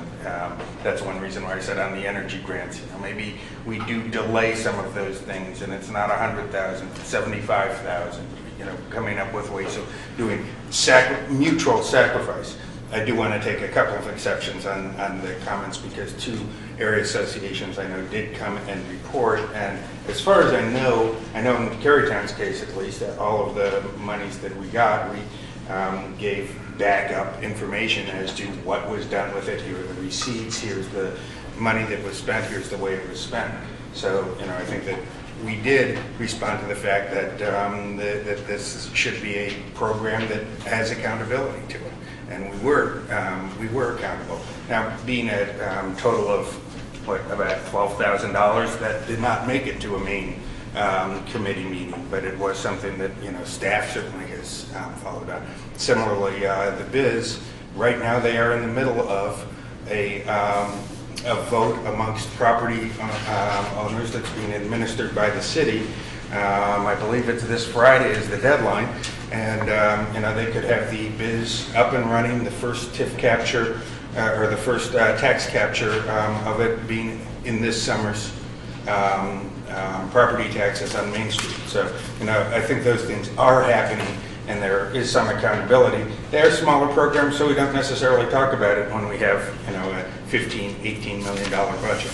But I do think that there is these programs are working, and good things are happening as a result of it.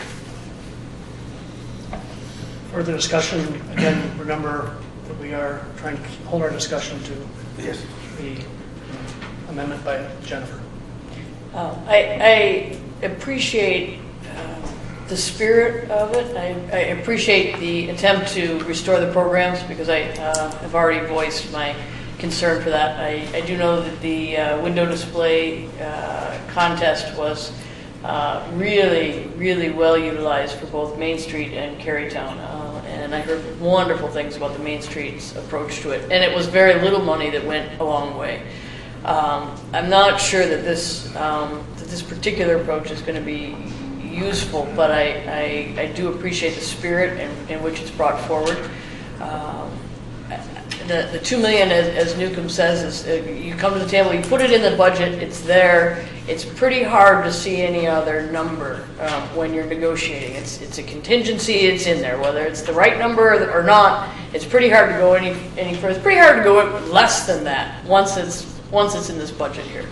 But I'm not prepared to support the way that this is currently set out here. Russ, I would like to call the question. I thought that you might. Support. All in favor of calling the question? Aye. Opposed? All right, vote on Jennifer's amendment. All those in favor? Aye. Aye. All those opposed? No. I believe the noes have it. Moving on. Further discussion.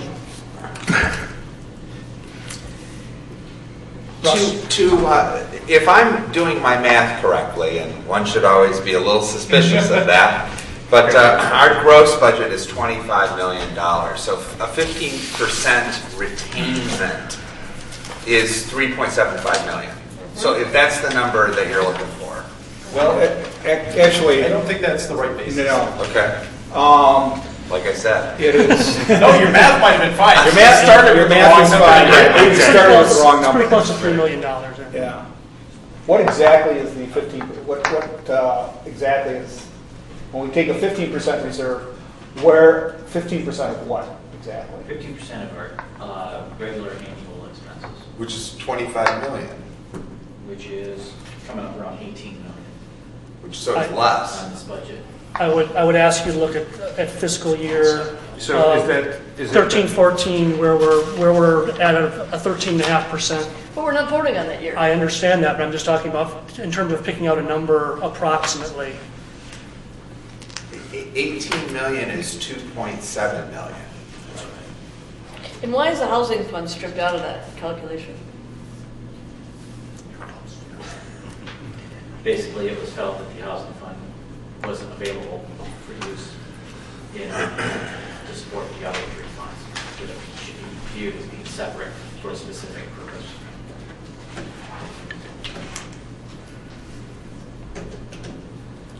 Further discussion.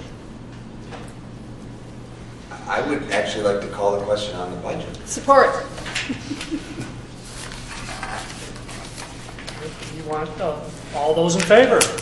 Aye. Call it a question here. Calling the question. Oh, calling the Yes. question. Aye. Opposed? We're going to vote on the budget. All those in favor of accepting the proposed budget? We should do this by Do we want a roll call vote on this? I so seldom get that. All right, let's go ahead. Budget as amended. The budget as amended, thank you. Budget as amended. Okay, roll call vote. Gary Moran. Aye. Newcomb Clark. No. Russ Collins. Yes. Lee Gunn. Yes. Jennifer Hall. No. Roger Hewitt. Yes. Joan Lowenstein. Yes. John Moa. Yes. Keith Orr. Yes. Sandy Smith. No. John Slick. No. Did you count? So I have ayes are Gary, let me see if I can do this right. Gary, Russ, Lee, Roger, Joan, John Mowat, and I think I had Keith Orr. We have 7. That is the majority. The budget is adopted.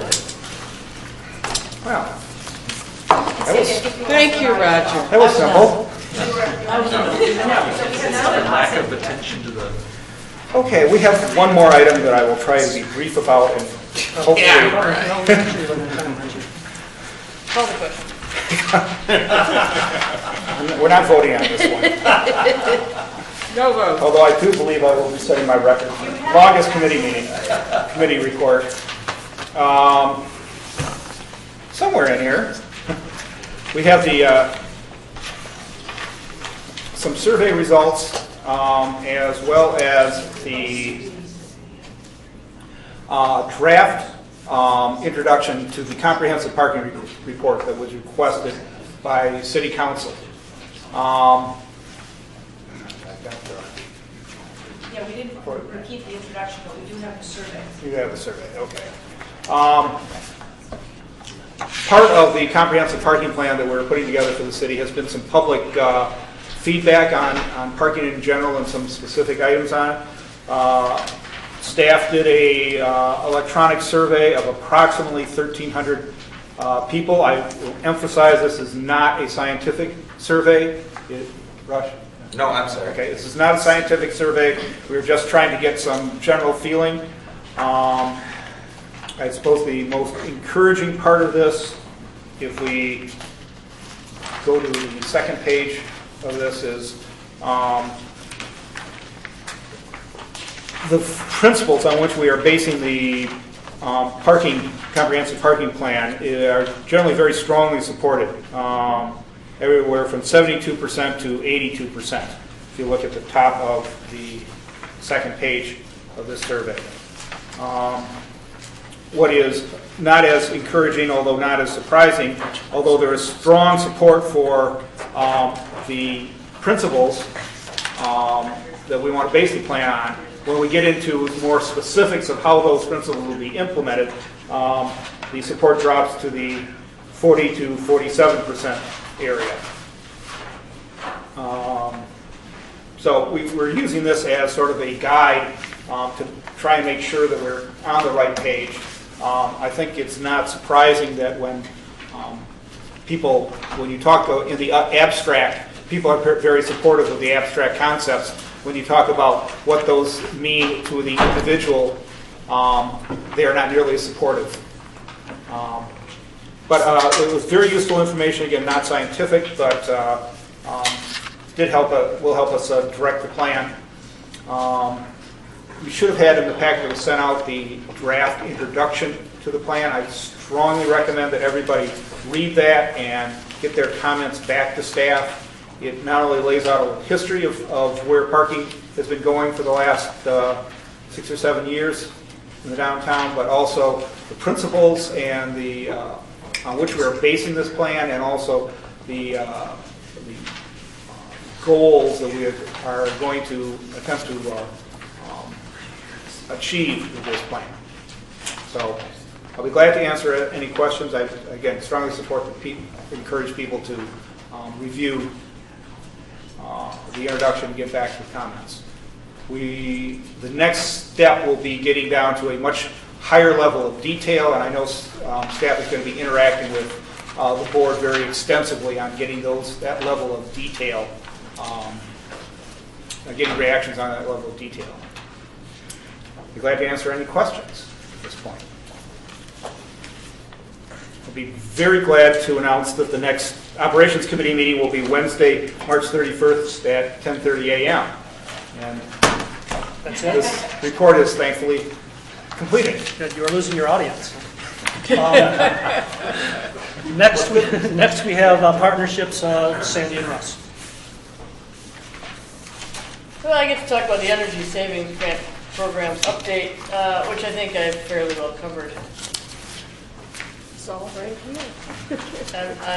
I'm glad that we have $100,000 to spend in this upcoming fiscal year. Russ, why don't you talk to us about wireless wash? Yes, Tom Crawford came to talk to the committee about the wireless watch stenob program based on encouragement from committee member Newcomb Clark. The reason that he came to talk to us was because there isn't widespread wireless availability for the public in the downtown area, which was one of the hopes that that would be available with the wireless Washtenaw initiative. Tom Crawford explained some very good things. One was that one of the key priorities was that rural areas be dealt with, because in those areas there was zero wireless availability or internet availability, not just wireless. No high speed. And so in terms of the priorities, it was some of the rural areas that were dealt with first, which made sense from a policy standpoint. But it doesn't help in terms of wireless availability downtown. So Newcomb suggested that there's a program in Ypsilanti where there is pretty extensive wireless available, and that we might want to pursue that kind of an objective. There are problems with that, probably more legal or access appropriate kind of issues that we have to think about, although that may be a direction to go.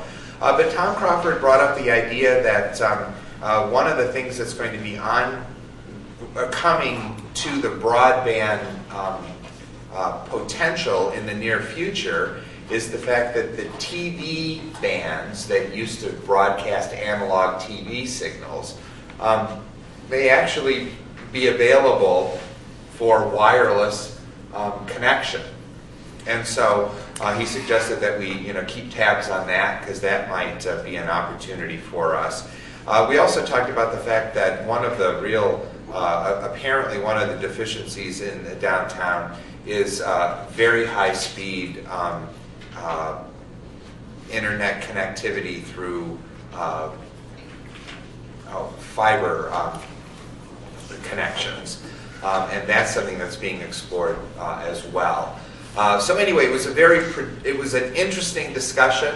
It wasn't productive in terms of we don't have a direction to go, but we got some good information about alternatives to the wireless Washtenaw program, some good information about the status of the wireless Washtenaw program, and we'll continue to keep tabs on this because having wireless available to the downtown could make it a very increasingly appealing place, especially for young folks. Does that work for you, Nuka? Sounds good. All right. The next bit on that we'd like to report about from the Partnership Committee is there is a retreat coming up on March the 16th. It's going to be held in the offices of the law offices of Bodman on 2001 South Division. From that conference room, we'll get a nice view of downtown from a relatively high position, which we're looking forward to.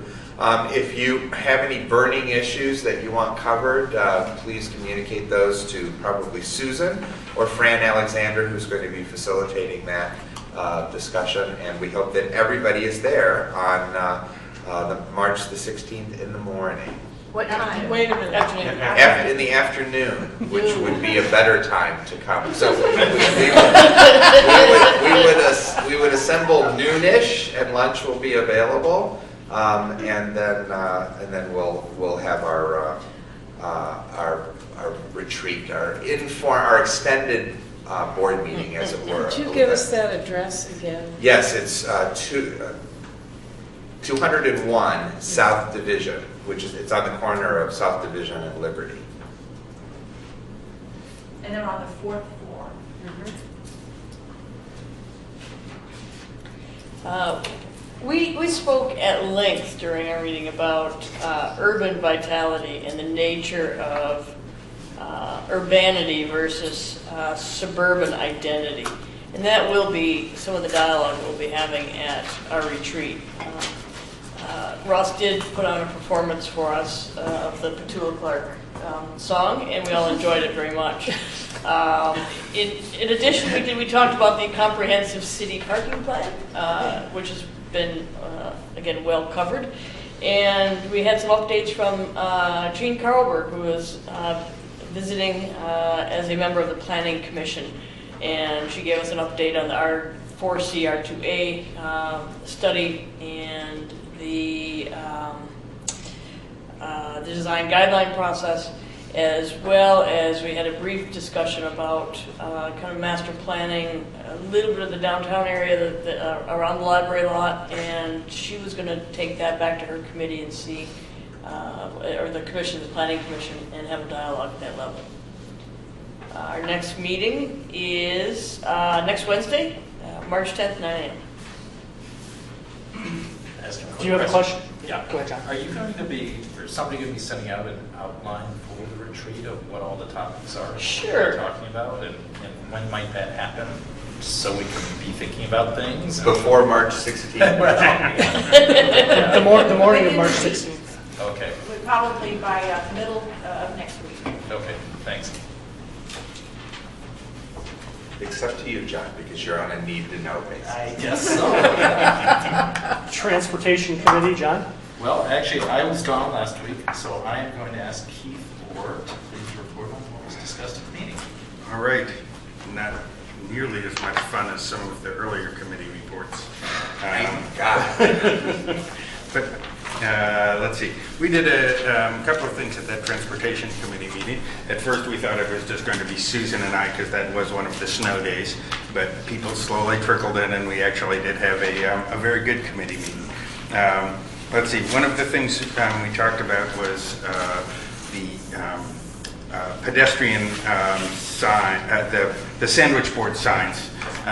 Since this was coming up as an issue with City Council, and one of our views as downtown is that we're looking for that vital downtown where people think neon is pretty, and that sandwich boards are actually a positive thing because they add to the urban landscape. That as you walk around, you can see. Oh, I never knew this shop was on the second floor. Oh, this is what Amadeus specials today are. We recognize, of course, that there are accessibility issues, but we felt that this could be handled as a regulation as opposed to a permit process, and we did pass that along to City Council.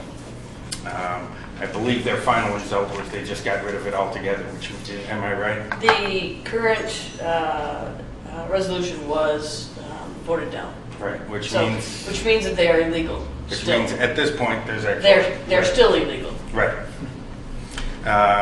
So perhaps not the desired result, but at least it didn't. Does the committee suggest civil disobedience? No comment. As a downtown business owner, no comment. If I may just a little more follow-up on that, there is an ongoing committee working on the sign ordinance in general, and they're bringing it back into the full committee for dialogue. So it will continue to go, but currently it's illegal.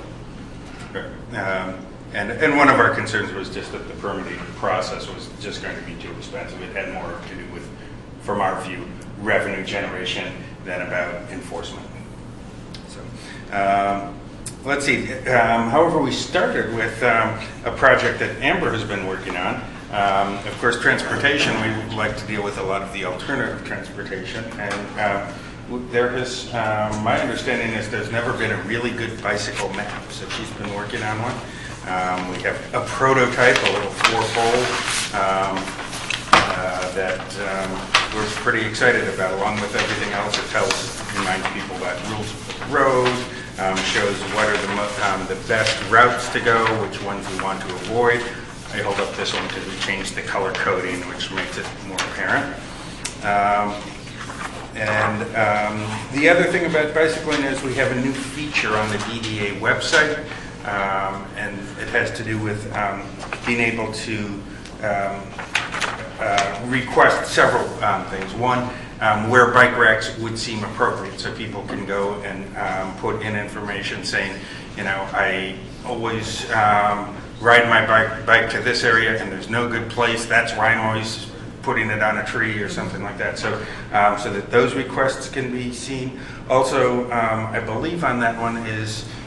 If there's abandoned bikes, you can report them there, so that because those, of course, speaking as we were earlier of the sandwich boards, those are one of those hazards that affect accessibility when they get abandoned and they're just lying on the side. So I think that's it on the bicycle. As far as the parking plan, everyone seems to be talking about the parking plan. Every one of the committees, we did as well. Along with this informal survey that Roger talked about, we are going to be having a series of focus group meetings so that we can get an idea from some very specific groups about some of the parking demand management issues. I guess I would, don't have in front of me exactly which ones are when, but there are 3 over the course of the next 2 weeks, 4 of them over the course of the next 2 weeks, and they're trying to focus on groups like restaurant and entertainment folks. So that how are they different from, say, a retail shop that, in terms of the daytime use versus the evening use, and trying to get feedback about what other transit needs can be improved. I believe that the parking plan is due to City Council by 4/19, as I think others have been reported, so we're all under the wire on it, but I think a lot of excellent work's been done so far. Did we cover everything? Our next meeting? Next meeting is scheduled for is March 31st at 9 a.m. Thank you. We don't want to talk about trees? Oh, that was the meeting before, wasn't it? Yes, we talked about trees. Was it at the meeting We did. before? Yeah, I just... Yeah. How did that I just get thought on here? I'd ask. I'm trying to get Russ in trouble. Capital Improvements Committee, the status of the South Fifth Avenue underground parking garage. The earth retention beams are almost complete on the dog leg. And once they are, then excavation will begin, and that should be next week. So we'll start seeing some real digging. DTE and AT&T have completed utility relocation on the east and south sides of the lot, and the north side property utility relocations are next in line, and they are being worked on as we speak. The bid packages, bid package number 3, I believe it is due back tomorrow, and in that bid package, the largest part of this project, the concrete steel, is due. That particular bid package will be opened here at the DDA offices tomorrow at 2 p.m. So anybody who would like to be present for that, we're going to have it here as public as possible. The 5th Division status, construction starts again in the spring. I'll probably tell you the same thing next month. And the month after that. The month after that is spring. And that's I will have to say starts in late spring. And that's all I have. Anybody have any questions? Our next, yes? My only question is Mike here a day early in case it snows tonight for the bid opening? Well, we're all out today. Our next committee meeting is next Wednesday, March 10th at 11 a.m. Are there any other DDA business matters? Roger. I'd just like to mention that Ray mentioned that there is a new process for the design guidelines for downtown. I think I would feel compelled to point out that the design guidelines have already gone through a very exhaustive process, public process. Hired some of the top consultants in the country to come up with design guideline, what I view as a very comprehensive and well thought out design guidelines. We are now apparently going to revisit the entire process after having already spent a good deal of time and money going through it for one time already. And apparently the new process has no DDA representation on it at all, although this could profoundly impact the DDA area. I'd just like to mention that so the board's aware of it, and the public as well. Anyone else? Is there any desire to, how might we address that? You could talk to any council person you're, sitting here.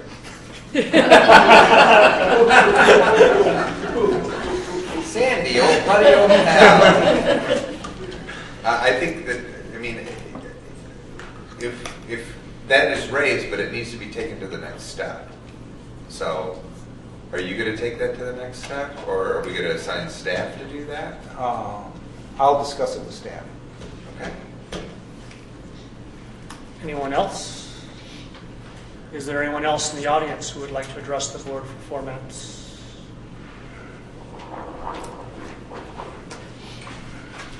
Hi, my name is Brad Muddies again, and I'll be quick. I guess I want to apologize. I want to thank you for having a detailed discussion about the budget, but you forgot the top line, the revenues, and everything that comes below depends on where the revenues are coming from. I looked at the TIF, it's 7% increase. I looked at the 10-year budget, and there's a couple projects coming in. I hope that works out, but the issue I have is with the parking, and it's going up by 9 or 10%. 9 or 10% above the budget. That was $15 million. But last 12 months, the actual is only $14 million. And so it's kind of like a $2 million whole. So I guess my suggestion is when expenditures come in, ask about how the revenues are coming in too. And so instead of just saying, yeah, the expense is in the budget, let's approve it, you should actually look at where the revenues are coming in, because the fund balance, 2.7 million, 2.9 million, I mean, that's cutting it close. So if revenues are even not even whatever percent below the budget fund balance, you're going to draw down the fund balance more than you really need. So I guess that's about it. Thank you. Could I address that? Sure. Actually, we did address this. Yes, we did. The revenues for, our projected revenues for this year are not 14 million. They're 14,770,000. And our budgeted revenues for the budget that has been approved is 16 million. That increase will be made up not through increased use of the system, but through the rate increase that will go into effect July 1st of this year that has again already been approved. And that rate increase is the exact percentage that we anticipate that the budget has been increased by. So it's not a wishful thinking. That is based on flat usage and increased rate. And the TIF revenue? TIF revenue is from the city based on what their current projections are, and new projects that have come in and are now going to start paying taxes, specifically the 411 Lofts and Zaragon Place. So that's very close to a known amount. Yes. Roger? Yes. Did you tell me that the city doesn't know which buildings are contributing to our TIF if we don't have a list? I believe I know Joe addressed that question to the city, and I don't believe that they have a record of what the initial assessment on downtown buildings are when they first came on the tax rolls. Is that correct on that, Joe? They do not have a property-by-property record. Yes, they do not have a property-by-property record of what the initial assessment of new buildings were when they first came on the tax rolls. So we don't have any indication relative to where their number comes up with or how they're projecting that we can project over on. We want to be more conservative in our beliefs on, as I mentioned in the past, on the particular buildings that are concerned. We have been unable to get more detailed information from the city that you requested. Russ. I appreciate your point, Brad, because you're absolutely right. You got to pay attention to revenues, because if your revenues don't meet your budget, or if you have an unrealistic projection of revenues, then it doesn't matter what your expenses are, you're going to fall short. And I can tell you, serving on this board for quite a while, that the revenues, my experience, you never know what the future is going to be, but my experience is that revenues tend to be conservatively projected, and that we frequently exceed revenues, and not by just 1 or 2%, but frequently relatively significantly. And just to reiterate what Roger said, the increase is based on not a parking rate increase that must be passed. So it's not speculative, it's already been passed. So it's a calculable amount based on traffic. So that increase is not saying if we get 3% more usage than we're going to get. If our usage remains the same and the parking usage has actually been incrementally going up over time, then that $16 million figure will be hit. And again, my experience is that those numbers tend to be relatively conservatively taken. The TIF number is a number that comes from the city based on their tax assessment, and the discussion that was had about where those numbers came from is probably important, but it's an administrative follow-up, because we know that there's 2 properties that are coming on that hadn't been on in previous years. So I think that those numbers are more solid than it might appear by just looking at the budget. And then, so I'm confident of that as a board member. I'm also confident based on my experience on the board, that the revenues tend to be slightly under projected historically. And I should emphasize on the TIF revenue, when a building comes on, we get the incremental increase in the property tax value the first year. All future years go to the normal taxing authorities. So even if a building decreases, if a 20-year-old building starts to decrease in value, it will not have an impact on our tax revenue unless the decline was extremely dramatic. Move we adjourn? Is there anyone else in the audience who'd like to address the board? We have a move for adjournment. Yo. Say it. Second by Keith. All in favor? Aye. We're adjourned. Move for adjournment.